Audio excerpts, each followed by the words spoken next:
Tata consumer की बात करते हैं तो टाटा कंज्यूमर का रिजल्ट ओवरऑल ओके आया, कोई दिक्कत नहीं थी। बस उनके वो जो कह सकते हैं कि टी सेगमेंट में उनका थोड़ा प्रॉब्लम चल रहा है। द रीजन इज सिंपल, क्योंकि see at the end of the day cost inflation भी था, काफी हद तक कॉस्ट इन्फ्लेशन था। ये जो अभी इन्फ्लेशन कम था, लेकिन जब हम लोग अगर लास्ट क्वार्टर की बात करें, अप्रैल से इन्फ्लेशन थोड़ा और कम हो रहा है, मार्च अप्रैल से, लेकिन जो जनवरी फरवरी में थोड़ा इन्फ्लेशन ज्यादा था, तो उसके वजह से थोड़ा इनका इम्पैक्ट हुआ था।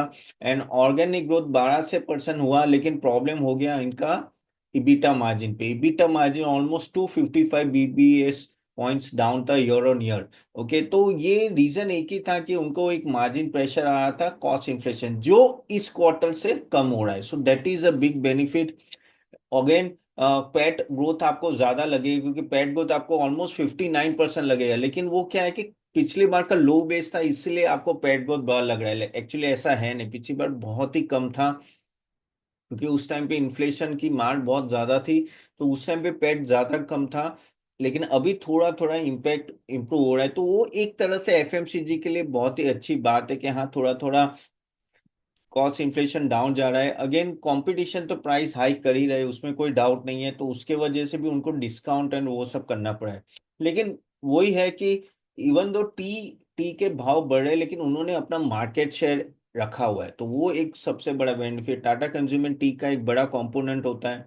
एंड ओवरऑल नए जो उन्होंने सेगमेंट में गए, जैसे नॉरिश को और कैपिटल गुड्स, वहां भी उन्होंने एक्विजिशन किया है, तो वहां वहां एक तरह से ना एक अच्छा ट्रेंड दिख रहा है, जो आगे जाके हेल्पफुल है। लेकिन ऐसा धमाकेदार नहीं, लेकिन एक अच्छा कंसिस्टेंट ट्रेंड दिख रहा है।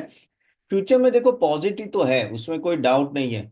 ओवरऑल टी प्राइस अभी जो बढ़े हुए हैं, वो थोड़े नीचे आएंगे, तो वो एक बड़ा पॉजिटिव है टाटा कंज्यूमर के लिए। अभी भी डबल डिजिट ग्रोथ वो प्लान कर रहे हैं, 11 से 12%। So that is also good thing.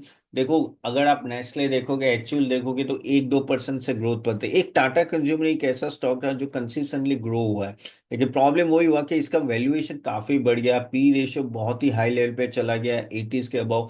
And that is where जब रिजल्ट फिर उस तरह से आते नहीं, तो ये स्टॉक फिर परफॉर्म नहीं करते। इसलिए आपने देखा पिछले 2-3 साल से इस स्टॉक ने भी अच्छा परफॉर्म नहीं किया। अगर मैं बात करो कि पीछे 2 साल का भी रिटर्न कितना है, अगर 3 साल का भी रिटर्न, तो 13 से 14 है। लेकिन अगर आप उससे आगे की बात करो, तो वो 20%, 25% से ज्यादा दे रहा था। तो क्या हुआ था कि इतना पी हाई रेशियो हो जाता है ना, तब जाके आप फिर परफॉर्मेंस नहीं दे, तो वहां प्रॉब्लम है। तो वही प्रॉब्लम टाटा कंज्यूमर में हुई, लेकिन इन्होंने कंसिस्टेंटली ग्रो किया है, उसमें कोई डाउट नहीं है। बीच में 1 साल स्लैक पीरियड था, अभी वो तो सबका आता है, इसका भी आ गया था।